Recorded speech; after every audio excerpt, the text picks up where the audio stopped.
Bueno, estamos en el tercer episodio de la segunda temporada de Conciencia VM. Nos acompaña en esta oportunidad Luis Figueroa, ¿ya? Fábrega, hay que decir el Fábrega, Mm. académico de la Escuela de Ingeniería y Negocios, también se me olvida decir Ingeniería y Negocios, y nos va a hablar en esta ocasión de las consecuencias de la pérdida de la biodiversidad para el desarrollo del bienestar humano, ¿ya? Él es ecólogo marino, que ya en sí es una cosa bastante interesante, además es magíster en gestión y cursa un doctorado en Ciencias de la Conservación y Gestión de la Biodiversidad. En esta ocasión también me acompaña Eduardo Escalona, ¿ya? A quien también le doy la bienvenida, ¿ya? Hola, ¿cómo están? Bien, súper Hola bien. Mauricio. Bueno, Hola Luis. hola Eduardo, ¿cómo estás? Bien, bien, estimado, oiga, qué bueno encontrarnos por acá. Oye, y hoy día, Luis, vamos a conversar acerca de la biodiversidad. Oye, qué importante, ¿cierto?, es poder convivir con este ecosistema que nos rodea, nos nutre, y fíjate que hasta en algunos procesos se encarga de nuestros desechos. Cuéntanos un poquitito, ¿qué es lo que es la biodiversidad? La biodiversidad lo es todo, en ciertas palabras. Bien, para comprender un poco el concepto, tenemos que asimilar que la biodiversidad la podemos encontrar en distintos niveles, ¿ya? Y la clave está porque lo primero que se nos viene a la mente cuando hablamos de biodiversidad biológica tiene que ver con el animales, ¿cierto? Las especies, pero además hay otros dos conceptos, porque esa idea está bien, pero hay otros dos conceptos que están también arraigados al concepto de biodiversidad. La primera es la biodiversidad genética que cada población tiene, ¿ya? Es uno, es súper importante porque la población que está aquí no es genéticamente idéntica a la que está, no sé, 100 kilómetros más allá, por ejemplo. ¿Ya? Y eso va a depender mucho de los flujos génicos que hay entre las poblaciones, la gran diversidad.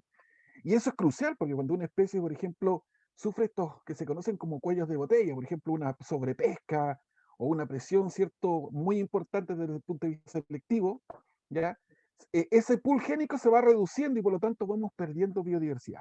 Entonces ahí tenemos un componente, que es la biodiversidad, pero desde el punto de vista genético. Y el otro son algo que hemos ido descubriendo, podríamos decir, en los últimos 50 años, que son especies cumplen un ecosistema, ¿cierto?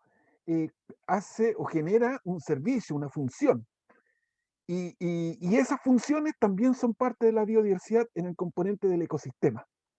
Entonces, cuando hablamos de biodiversidad, tenemos tres niveles: a nivel ecosistémico, ¿cierto? A nivel de especies y a nivel de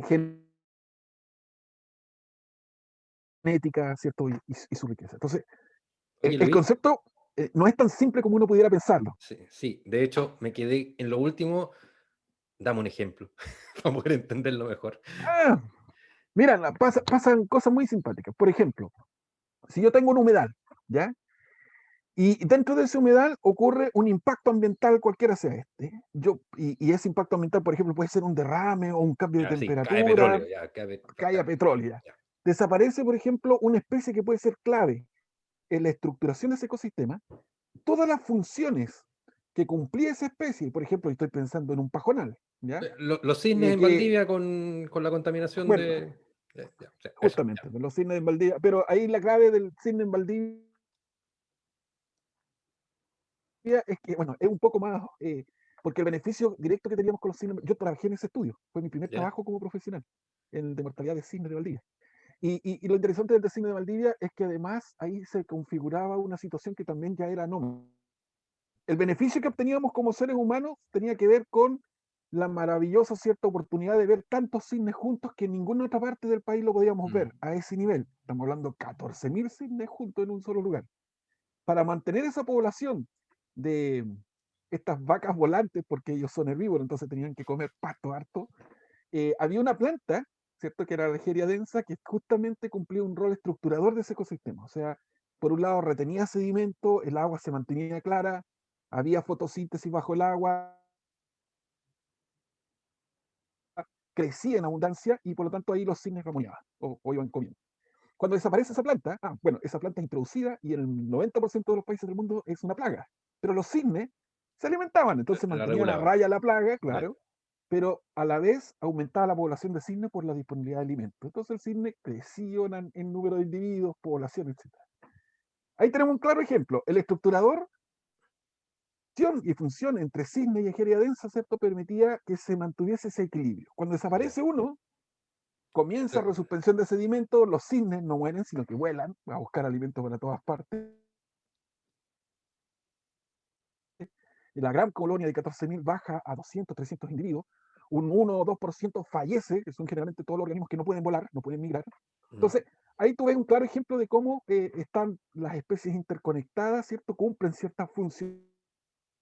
Y cuando las perdemos, nos damos cuenta, ¿cierto? Que eran sumamente importantes. Entiendo. Me acordé, nota al margen, me acordé de un antipoema de Nicanor Parra, cuando dijiste que los cisnes son verdaderas vacas que vuelan. Lo tengo que decir, Claro. decía, Nicanor Parra decía, ayer caminando por la calle me cagó una paloma. Por suerte las vacas no vuelan, dice. No vuelan. Me dio mucha risa eso. Ya. Bueno, aquí el caso del cisne, piensa que come 3 veces su peso corporal al día. Ya. Es una vaca voladora, está Sí, comiendo todo el tenéis día razón, para nunca lo mantener había ese peso, pensado así. digamos. Ya. Hoy me quedó súper claro entonces lo que estabais diciendo de las 3 formas de ver un ecosistema. Entonces, cuando se pierden estas relaciones, estos nexos, empieza a quedar, digamos, se empiezan a generar los problemas. Oye, Luis, y fíjate que nosotros, bueno, te hemos visto en investigaciones que está desarrollando ahora bajo el alero de la Universidad Viña del Mar, pero estas investigaciones de ustedes están asociadas al norte de Chile, ¿cierto? En la zona norte es donde están ustedes investigando hoy día. ¿Nos cuentas un poquito de qué se tratan estos proyectos de investigación? ¿Qué es lo que están estudiando allá? Para que, ¿cierto?, los que te estén viendo hoy día puedan motivarse por participar con ustedes, ¿cierto?, dentro del En núcleo realidad, de sí. investigación. Sí, mira, en realidad el hecho de que sea en el norte de Chile es una mera casualidad, puede ser el norte, centro, sur. Lo que pasa es que el problema con el cual yo estaba trabajando los últimos 10 años está centrado justamente en la pérdida de una especie que para mí es una de las estructuradoras más importantes de los ecosistemas costeros en Chile, que son las algas pardas. Las algas pardas son estos güiros que nosotros vemos en la orilla, ¿cierto? Que se están moviendo. Hay un par de especies que son, cuando uno afina un poco el ojo, ¿cierto? Se va a dar cuenta que hay algunos que parecen espaguetes y otros que parecen tallarines, ya unos aplanados y otras que son más redondas. Esa diferencia en realidad es porque hay varias especies, está el cochayuyo, por ejemplo, que generalmente es aplanado, ya que es una especie, y por el otro lado está el güiro o el chascón que le llaman. Desde hace unos 15 años, bueno, de ahí se hace un proceso con estas plantas, con estas algas, no es planta, se sacan estas algas, ¿cierto? Se procesan y se obtiene algunos sustancias químicas, ¿cierto? Que se utilizan para todo, incluso de cada uno. Los alginatos, el agar, etc. Hace un tiempo, desde el año 2010, aumentó la necesidad de esas sustancias por parte del mercado, ¿ya? En la mayoría del mundo se hacen cultivos para poder suplir esa necesidad, pero en Chile la alta productividad de la zona costera permite mantener poblaciones, ¿cierto?, bastante grandes de estas algas. Entonces, lo que empezó a ocurrir es que el mercado principalmente empezó a ver con ojos económicos, ¿cierto?, interesante esta producción y empezó obviamente a aumentar el precio por la obtención de este recurso. Ahora, como el mal endémico de Chile es cierto, materia prima. No es que nosotros la procesamos y mandemos el agar, sino que vendemos el alga seca y picada. Esa es la solución. Como fue aumentando el precio, mayor cantidad de pescadores fueron a sacar estas algas y por consiguiente, hace muy poquito publicamos un paper re interesante donde pudimos demostrar que esa presión de extracción, ¿cierto? Va más allá incluso que los efectos que puede estar provocando la oceanografía, ¿cierto? O la producción natural, ¿cierto? De los ecosistemas costeros. Al extremo que hemos podido detectar, por ejemplo, que en aquellas zonas donde hay presión de extracción, las plantas, o voy a decir plantas, pero en realidad son algas, no puedan crecer al nivel que crecerían, ¿cierto? En lugares libres de extracción. Entonces, ¿qué significa todo eso? Tenemos entonces este estructurador, el bosque de la zona costera serían entonces estas algas. Y lo que estamos haciendo es cortarlas, o sea, deforestando, dice llanamente, sin preocuparnos, ¿cierto?, de las tasas de reemplazo de esas especies. Y Gracias a Dios, menos mal que no ocurre así, y que las especies tienden a ser muy productivas, por lo tanto, no somos capaces de detectar cuando los niveles son altos hasta que ya, ¿cierto?, superan cierto umbral y la población no se puede Oye, Luis, recuperar. Eso ocurre actualmente en algunas regiones, como la primera y la segunda región, por ejemplo, de oye, Tarapacá y oye, de Antofagasta. oye, Luis, esto Claro, se, ahí está la. Bueno, dime.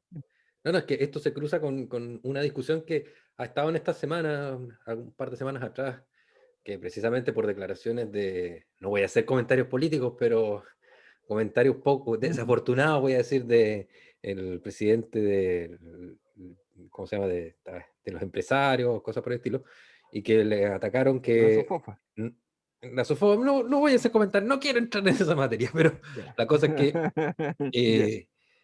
estas personas han hecho comentarios respecto a la productividad precisamente en diferentes líneas y les han retrucado diciendo, bueno, pero si ustedes son extractores de materias primas, ¿no? En el fondo la innovación que ustedes han desarrollado es el causal de la baja productividad y no que hayan llegado, por ejemplo, un montón de inmigrantes a Chile.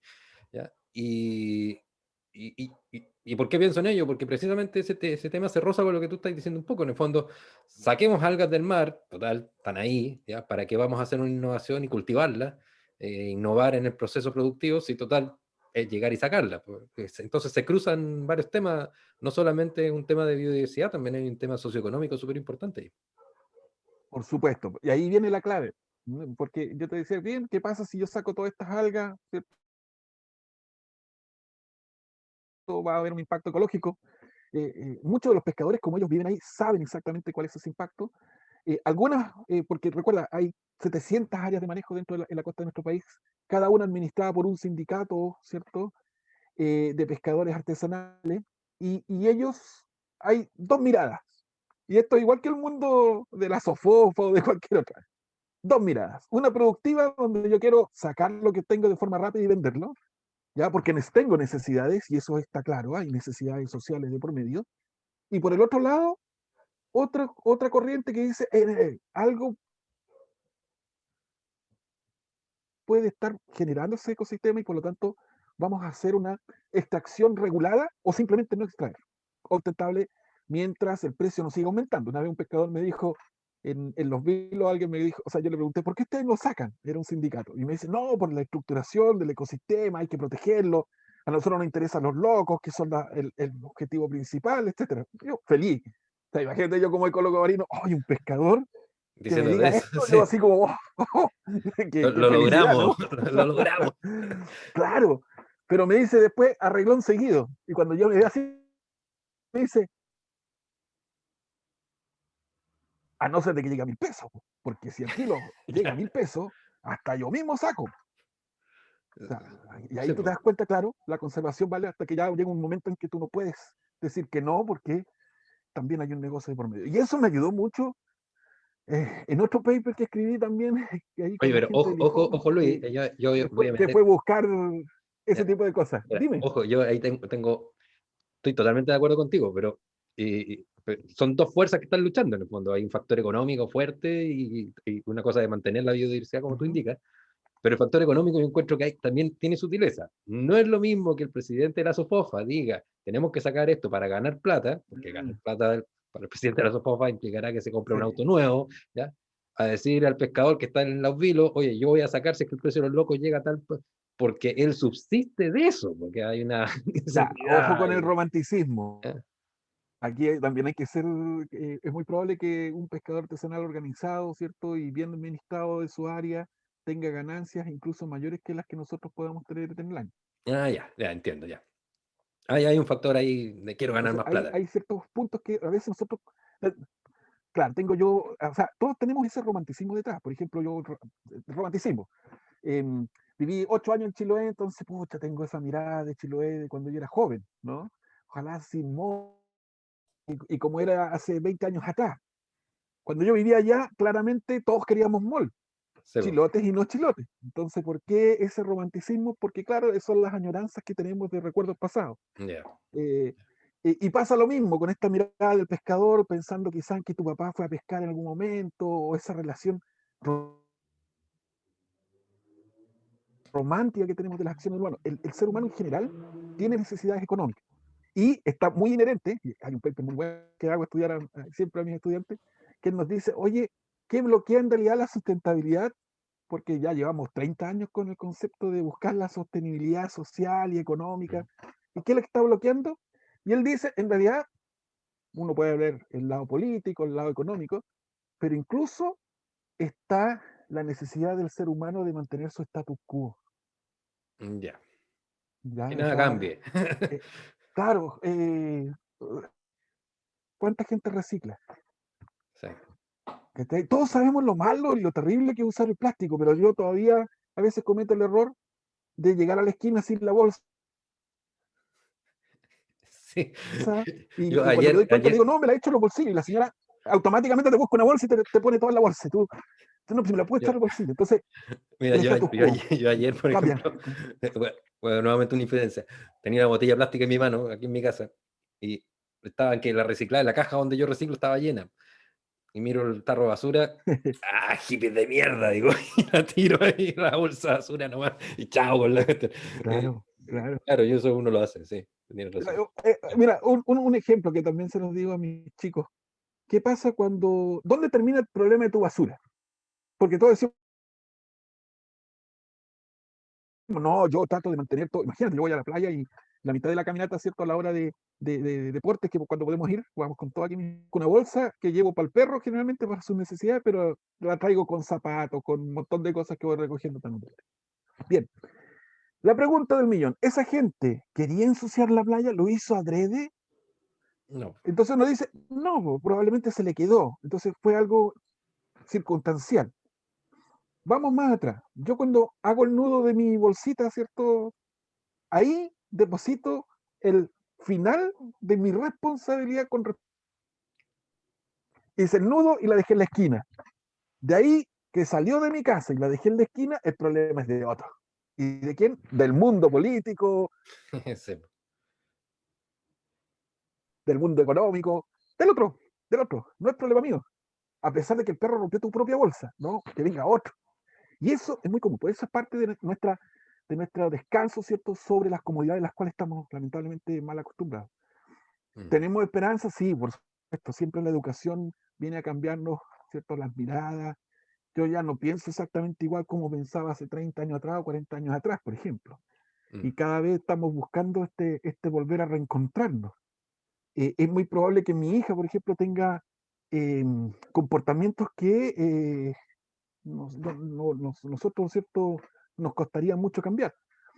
A veces tenemos que tener estos incentivos legales que son fuertes. Por ejemplo, ¿se acuerdan antes cuando íbamos a un pub y todos fumábamos? Yo fumo, ustedes saben que yo fumo. Entonces, todos fumando y todos decían cuando salió la ley de control del tabaco, ¿se acuerdan? Decíamos, va a ser imposible, ¿cómo nos vamos a acostumbrar a eso? Y ya estamos acostumbrados, nadie fuma, ahora es súper agradable ir a cualquier bar, ¿cierto? Y salir, ya no con el olor a tabaco, porque uno se sentía el olor a kilómetros. Yo cuando iba a carretear así escondido de mi papá me pillaba al tiro porque Pero el cigarro. golpe, Sí. por supuesto. Entonces ahí tú te vas dando cuenta que se pueden cambiar las conductas muchas veces asociadas a la ley, pero también va por la mano de la educación. ¿Mm? Sí, pues y eso es importante, ¿cierto? Porque decíamos, esta educación es transversal desde nuestros estudiantes que van a colaborar en proyectos donde van a estarse formando durante sus carreras o durante el colegio, hasta las comunidades, ¿cierto? Que son parte de esta educación dentro de su extracción del producto, pero siempre y cuando no tope con intereses superiores, ¿cierto? Porque esos intereses superiores igual tienen que ser parte de la regulación de esta biodiversidad. Por Y supuesto. de lo que tú has visto, Luis, ¿cómo va el camino de la regulación del manejo de estas zonas donde estamos extrayendo algas hoy día? Productos que, como comentaba recién, son súper necesarios desde la medicina hasta la investigación, ¿cierto? El alginato, el agar son bastante utilizados en la medicina y también, por supuesto, en las ciencias, en el área investigativa. Pero ¿cómo lo has Sí. visto tú en terreno? ¿Se están cumpliendo? ¿La Armada también realiza las fiscalizaciones No, correspondientes o no es sí, mucho? a ver, lo que pasa es que tenemos que partir de la lógica que en Chile, con la cantidad de línea de costa que tenemos, es imposible tener un marino cada kilómetros. De partida eso va a ser imposible. Tampoco podemos tener un Servicio Nacional de Pesca, ¿cierto?, que tenga un funcionario en cada kilómetro y medio. Actualmente en Chile hay un modelo que es único, ¿ya? Que probablemente se han sacado miles de papers, ¿cierto?, en esta temática, que fue una revolución de la gestión pesquera. En los años 90, justo cuando estábamos volviendo a la democracia, había falta de participación ciudadana, fue como el caldo de cultivo perfecto. Y venía la población de un recurso súper importante para Chile, que es el loco, casi sobreexplotado y a punto de desaparecer. Entonces, y confluye un concepto, ¿cierto?, de proteger ciertos lugares, ¿ya? Entregar esa administración de esa área a los mismos beneficiarios. Y eso, bueno, cambió un poco los paradigmas, incluyó al humano dentro del manejo de la gestión pesquera. Esto no se ha hecho en otras partes del mundo. Se pidió que las organizaciones pescadores se organizaran y se generaron sindicatos, ¿cierto? Se legalizaron estos sindicatos y se le entregó el derecho de uso a través de lo que nosotros actualmente conocemos como las áreas de manejo. Entonces, ¿qué vemos? Volviendo ahora a la actualidad. Ese sistema es súper simple. El Estado le entrega, ¿cierto?, el derecho de uso a los pescadores organizados para administrar esa área. Y eso ha permitido que las poblaciones de varios recursos, ¿cierto?, se mantengan relativamente estables dentro de esas áreas, porque hay protección, hay cuidado, el pescador se preocupa de eso. ¿Y qué es lo que hemos? Las zonas que están protegidas con área de manejo tienen un cierto, como su nombre lo dice, tienen un manejo por parte del usuario, porque el usuario sabe, el pescador artesanal sabe que si yo depredo todo ahí, me quedo sin recursos y por lo tanto no tengo entradas. Entonces el Ellos tipo mismos se protege. autorregulan. Ellos mismos se autorregulan y ellos mismos protegen. Y ahí no se acaban las algas, porque ellos cuidan, tienen sistemas, yo estoy haciendo mi tesis doctoral en eso, estoy tratando de ver cuáles son esas medidas que ellos mismos ¿cierto?, para regular su extracción y cuáles tienen mejores beneficios. Y así he encontrado cosas súper choras. Por ejemplo, muchos pescadores relacionados con la agricultura han pescado su área de manejo, la parten en 4 y dicen, ya, este año sacamos todo lo que está aquí y mantenemos descansando estas 3 y así hacen una especie de rotación. Bien, eso es el ideal, ojalá pasara en todas partes igual. Pero entre medio de las áreas de manejo, que son 800, 700 a lo largo del país, hay espacios que se llaman de libre acceso. Las áreas de libre acceso son, como su nombre lo dice, de acceso a cualquier pescador, digamos, con matrícula que no necesariamente pertenezca a un sindicato. Y ahí se configura otro teorema, ¿cierto?, ecológico que tiene que ver con la tragedia de los comunes. En ese espacio que es común de todos, ¿cierto?, casi no hay regulación y por consiguiente prima la ley del más fuerte. Y adivina, en esos lugares no encontráis recursos. Son nuestros desiertos marinos, son las zonas más depredadas. ¿Ya? Bueno, ahí ya empieza toda la ilegalidad de por medio, que los mismos pescadores del área de manejo del lado sacan de Está mejorando la zonas libre producción de en un acceso, lado lo y pasan sacan por del su área otro. de manejo y su área de manejo se mantiene tabla. Exacto, Oye, bueno, ocurren de todos los tipos de situaciones, pero eso justamente nos muestra, bueno, qué ocurre, es el botón de ejemplo para saber qué ocurre cuando desaparecen las algas, y ahí aparece una costra blanca en el fondo, se llena de erizos negros, claro, esto como que la zona está degradada, o sea, a ese nivel. Y eso también lo mostramos en algunas investigaciones. Oye, y no es menor, ¿ah? Fíjate que las algas las vemos como un producto comercial, pero nos está aportando una cantidad de oxígeno súper relevante para la existencia hoy día. O sea, pensar en obtener oxígeno como nos enseñaron en la escuela en los primeros años de universidad desde los organismos terrestres, hoy día es un sueño. Principalmente los organismos acuáticos son los que nos proveen del oxígeno que respiramos. O sea, estamos ya depredando la vegetación terrestre y ahora vamos en camino, ¿cierto? Si no tuviéramos este control y esta educación, ¿cierto? Al nivel marino. Pero bien, muy bueno eso porque así Chile puede servir como ejemplo, ¿cierto? Para otros países y mantener este control. Sí, entonces ahí, esa es la gracia, y por eso estoy viendo, por ejemplo, en el sur, ellos no sacan las algas pardas, este tipo de algas, sacan el cochayuyo, que es para consumo local. Pero lo interesante es que en el sur, por ejemplo, todavía no entraba la presión de extracción cuando yo empecé a estudiar esto. Pero sí ellos sabían que en el norte les estaba yendo súper bien, entonces igual estaban interesados en sacar. Cuando se acabó, ¿cierto? Bueno, obviamente Cernapesca y Subpesca empezaron a regular también un poco la cosa, sistemas de veda, tercera y cuarta región. Hemos visto algunos aumentos en las poblaciones gracias justamente a estas medidas administrativas. Eso es así, porque hay un mayor control. Pero cuando ya llegan a la planta de proceso, ¿cómo tiene de un área libre acceso o de un área de manejo? Ya, ese va a ser siempre el Yo sé, problema. yo Fue sé, como yo el sé loco cómo. que venden en el Yo, caleta yo sé portales. cómo. ¿Cómo? Podemos irradiarlo con isótopos radiactivos y ahí lo tenéis. Esa es una solución. Lo puedo- Bueno, hay algunos que justamente dicen eso, de que podemos quizás buscar algún marcador según la localidad, Sí, ¿ya? A través de algún isótopo. sí, Y ahí poder ver su trazabilidad, pero en realidad lo único que podemos saber a ciencia cierta es que cuando el tipo cortó con el chuzo del alga, está con un corte especial en el disco. yeah, Pero aquí vienen las políticas contradictorias, porque hay incluso instituciones del Estado que le entregaron a los pescadores chipeadoras. ¿Qué significa esto? Una máquina que corta en pedacitos para sacar directo en la playa. Y ahí tú, Pesca no puede llegar y dices, pero este pedacito viene de. No, porque ahí claro, se mezcla perdís todo. toda la Entonces, trazabilidad. está ahí el fiscalizador Oye, oye, también Luis, perdió la traza. Así que esas son las cosas interesantes. Ahora, pucha, de ahí todo se engloba, po, porque el sí, pescador tiene necesidades por un lado, como ya lo veo, hay todo un sistema, digamos, de fomento del trabajo, pero por el otro lado hay pérdida de biodiversidad. Entonces, sí, el desafío está en cómo nivelamos esa situación te entiendo. para que no Oye, colapse los sistemas. oye, Luis y Eduardo, no estamos pasados, estamos súper pasados en el tiempo. Llevamos 25 minutos Me hablando, imagino, si yo soy así yo soy que demasiado bueno para hablar, no así estamos que, pasados, está súper pasados, así que voy a cortarte ahora. Ya, hay que hacerlo porque si no, una cosa demasiado extensa, sí, aunque no hay sea muy problema. entretenida, no tiene mucho Sí, sentido. Oye, ha sido un placer, Luis. Muchas gracias por la conversación. Muy ameno, muy entretenido. Esperamos que se pueda repetir en el futuro. por Ojalá supuesto, en una tercera temporada. ¿Ya? cuando ustedes lo necesiten, sí, Sí. Muchas sin gracias, problema. Eduardo, también por Gracias, la Luis. participación, las preguntas y todo. Y estaremos viéndonos en el futuro. ¿Ya? Muchas gracias. Hasta Gracias, luego. Luis. Gracias, Luis.